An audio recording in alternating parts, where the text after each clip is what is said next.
महान playback singer Lata Mangeshkar ने भारत में फिल्मी संगीत को एक नई परिभाषा दी थी। 7 दशक से अधिक के करियर में उन्होंने 30,000 से अधिक गाने गाए। उनका जन्म 28 सितंबर 1929 को इंदौर, मध्य प्रदेश में हुआ था। उनके पिता का नाम दीनानाथ मंगेशकर था। लता 7 साल की उम्र तक इंदौर में रही और फिर उनका परिवार महाराष्ट्र चला आया।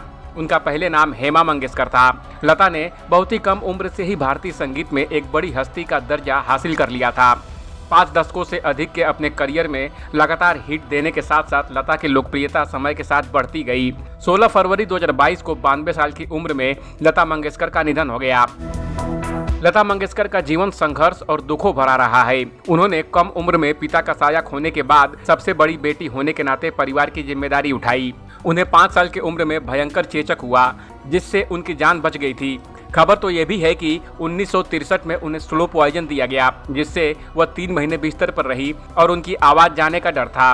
लता ने यूं तो खूब नाम कमाया, लेकिन एक इंटरव्यू में पुनर्जन्म पर बात करते हुए उनका ये दुख साफ झलक गया। लता मंगेशकर ने कहा कि वो अगले जन्म में लड़का बनना चाहती हैं। लता ने कहा, हम लोग हिंदू हैं और हम लोग पुनर्जन्म में मानते हैं। अगर वाकई पुनर्जन्म होता है तो भगवान करे मुझे पुनर्जन्म न मिले, और अगर उसको पुनर्जन्म देना है तो वो भारत में ही दे, महाराष्ट्र में दे, छोटे से घर में ही दे और लड़की नहीं लड़का बनाकर दे।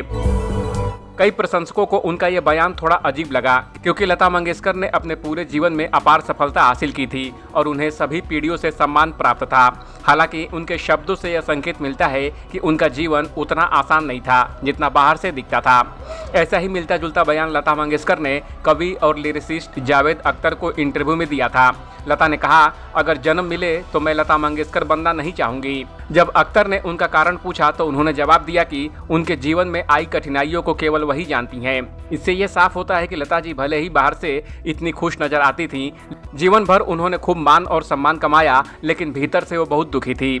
इस अपडेट पर आपका क्या कहना है, कमेंट कर हमें जरूर बताएं। टीवी और बॉलीवुड की दुनिया की तमाम अपडेट के लिए देखते रहिए एबीपी एंटरटेनमेंट।